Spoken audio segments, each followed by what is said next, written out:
अस्सलाम वालेकुम जी। SNN news के साथ मैं हूं असलान खैर और बड़ी बड़ी खबरें हैं जी खेल के मैदान से।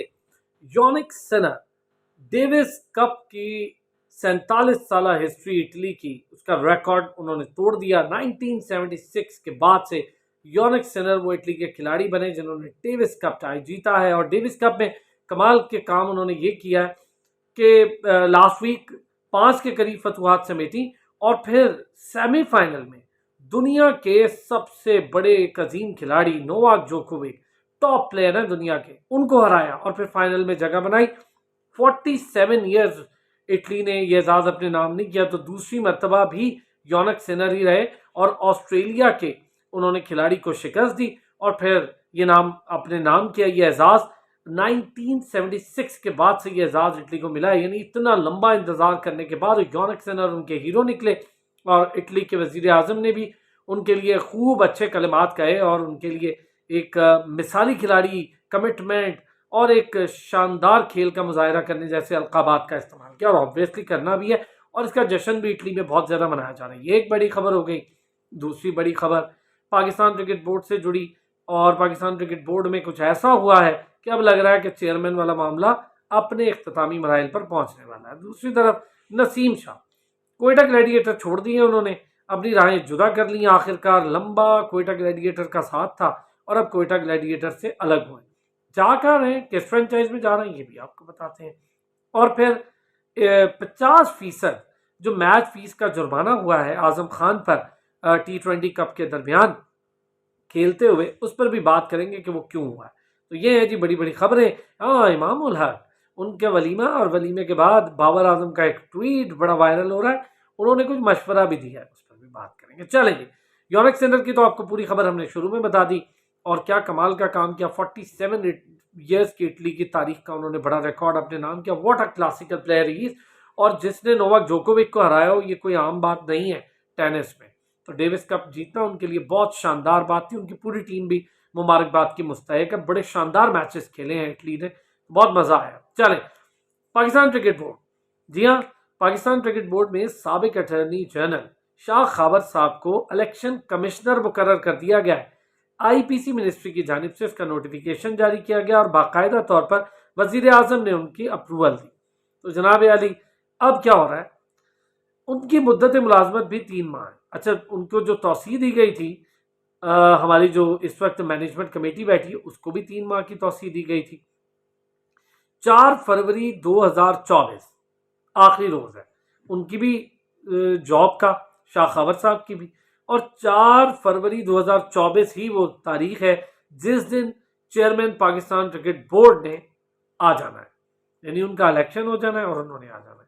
जो जिम्मेदारियां हैं शाह खबर को दी गई, उसमें जो सबसे बड़ी जिम्मेदारी है ऑब्वियसली जो कबाहतें हैं, जो मुश्किलात हैं, जो कानूनी मामलात हैं, जो पेचीदगियां हैं, जो कानूनी पहलू हैं। शाह खबर चूंकि खुद बहुत नामी ग्रामी कानूनदान है, तो ये सारी पेचीदगियों को मद्देनजर रखते हुए इनको दूर करेंगे और एक इलेक्शन प्रोसेस को काबिल एतमाद बनाएंगे। तो ये एक सबसे बड़ा उनके पास इस वक्त जो मैंडेट है वो ये रीजन्स के और चेयरमैन क्रिकेट बोर्ड के ये इलेक्शंस उन्होंने कराने हैं।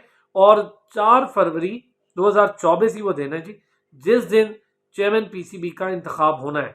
यानी ये भी डेट दे दी गई थी, आखिरी डेट तौसी के साथ ही।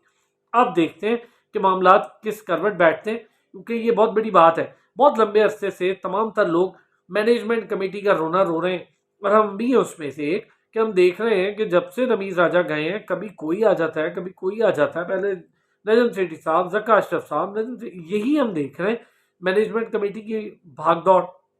और मैनेजमेंट कमेटी के पास कोई इख्तियार भी इस तरह से नहीं है जैसे चेयरमैन PCB के पास है। पूरी दुनिया में मजाक उड़ रहा है कि चेयरमैन PCB कर क्या रहे हैं और चेयरमैन PCB है क्यों नहीं। और जो मैनेजमेंट कमेटी के चेयरमैन है, अब उनके इख्तियार पर भी बात हो रही थी कि जी चीफ सेलेक्टर लगा दिया, डायरेक्टर क्रिकेट लगा दिया, इसको भी अब अदालतों में ले जाया जा रहा है। फिर दूसरी तरफ इस्लामाबाद में भी, लाहौर में भी दीगर मुख्तलिफ मामला चल रहे हैं रीजन्स के, डिस्ट्रिक्ट लेवल के। तो ये सारी चीज़ें भी एडहॉक कमेटी, एडहॉक बेसिस पे इस्लामाबाद का रीजन भी चल रहा है। तो ये सारी चीज़ें अब सेटल होने जा रही हैं। जब रीजन्स के इलेक्शन हो जाएंगे तो फिर प्लेयर्स के लिए भी आसानी, ओहदेदार आएंगे तो जवाबदेह होंगे, उनके लिए भी अच्छा होगा और पाकिस्तान के क्रिकेट के लिए भी। अब हमने जाना है ऑस्ट्रेलिया खेलने के लिए और चले एक तरफ तो इलेक्शन वाला मामला आखिरकार अपने इख्तितामी मराइल पे पहुंचा, हमने डेट भी बता दी कि 4 फरवरी 2024 को ही अब इलेक्शन हो जाएंगे चेयरमैन पीसीबी के, और तब तक ही शाह खबर साहब चीफ इलेक्शन कमिश्नर रहेंगे, उनका भी आखिरी रोज है इस ड्यूटी का। अब आएंगे जी साइम अयूब, बड़े पॉजिटिव है और उन्होंने बड़ी अच्छी बात की। उन्होंने कहा जी मैं कोई स्पेशलिस्ट किसी फॉर्मेट का बैट्समैन नहीं होना चाहता, मैं क्रिकेट स्पेशलिस्ट होना चाहता हूँ और मैं ये टैग अपने ऊपर नहीं लगाऊंगा। ऑस्ट्रेलिया जा रहे हैं, उन्होंने कहा हम कभी नहीं जीते, लेकिन ऐसा नहीं है, इस बार इंशाल्लाह जाएंगे, फुल मेहनत करेंगे, अच्छा खेलेंगे और जीत कर आएंगे। तो ये हो गई जी एक खबर। दूसरी तरफ बाबर आजम और वलीमा, बहुत ज़्यादा बातें हो रही थी इमामुल हक के वलीमे को लेकर। इमामुल हक का वलीमा, कभी ये कभी वो, कभी अनमोल इमाम की दुल्हन, और इस तरह की चीज़ें बड़ी सोशल मीडिया पर वायरल हुई, तो भारत बहुत खूबसूरत सा वलीमा हो गया। दूसरी तरफ फ़हीम अशरफ साहब की भी शादी हुई, वलीमा हुआ, और बड़ी बड़ी सियासी समाजी शख्सियात उन्होंने भी शिरकत की। चूँकि फ़हीम अशरफ बड़ी इन्फ्लुएंशियल फैमिली से हैं, फूल नगर में बड़ा शानदार सा उनका एक महल नुमा खूबसूरत घर है और बड़े ज़िम्मेदार के बेटे हैं और ख़ुद भी बड़े इन्फ्लुएंशियल हैं। तो अब तो क्रिकेटर हैं बहुत बड़े और पाकिस्तान टीम का हिस्सा है जो ऑस्ट्रेलिया भी जा रही है, इससे पहले भी पाकिस्तान के बड़े माने हुए ऑलराउंडर भी हैं, ऑन एंड ऑफ टीम का हिस्सा रहते हैं लेकिन बहरहाल हैं। अच्छा जी, और फिर उसमें क्रिकेटर्स ने भी शिरकत की। बाबर आजम ने बड़ा मज़े का ट्वीट भी किया और मशवरा दिया इमामुल हक को कि भाई शादी हो गई है, दुल्हन आपकी आ गई है, अब दोस्तों को मत भूल जाना, दोस्तों का टाइम निकालना। जी हाँ, क्योंकि अक्सर ये होता है कि जब शादी हो जाती है तो जो शादीशुदा हजरात हैं वो उसको बेहतर समझ सकते हैं कि दोस्ती यारी से ज़रा किनारा ही हो जाता है, लेकिन बाबर आजम ने ये फ़ौरन बात आगे रख दी है। अच्छा जी, ये हो गया। अब बात करेंगे हम नसीम शाह की। क्वेटा ग्लैडिएटर का बड़ा अहम हिस्सा है और क्वेटा ग्लैडिएटर मेरा ख्याल है जितना नसीम शाह की बॉलिंग पर इन्हिसार करती है उतना किसी और की नहीं, क्योंकि उनके पास एक बहुत बड़ा मेजर बॉलर है, स्टैंड भी है, लेकिन नसीम शाह क्वेटा ग्लैडिएटर के बड़े मेजर बॉलर है। नसीम शाह ने बड़े लंबे अरसे के बाद क्वेटा से अपनी राहें जुदा कर ली है। अच्छा, काफ़ी अरसे से ये बातचीत चल रही थी और काफ़ी लोग नसीम शाह से पूछते भी थे, मशवरा भी देते थे कि एक ऐसी टीम जो जीत का हिस्सा ही नहीं बन पा रही बड़े लंबे अरसे से, यानी पहले दूसरा सीज़न बहुत अच्छा गया, उसके बाद क्वेटा ग्लैडिएटर को बड़ा इम्पैक्ट नहीं डाल पाई, और फिर वो कहने लगे कि जी दो लोगों का एक ख्याल था नसीम शाह के लिए कि उन्हें किसी ऐसी जगह जाना चाहिए जहां पर उनमें निखार पैदा हो, उन पर बोझ ना हो और फिर वो टीम की जीत का हिस्सा बने। तो आखिरकार नसीम शाह ने ये फैसला ले लिया। अब आपको बताते हैं, आपने सुनी होगी कई खबरें या देखी होंगी सोशल मीडिया के जरिए जी कि पेशावर ज़ल्मी में जा रहे हैं, कोई यहाँ जा रहे हैं। इस्लामाबाद यूनाइटेड की मैनेजमेंट के साथ नसीम शाह के तकरीबन 90% मामला तय पा गए।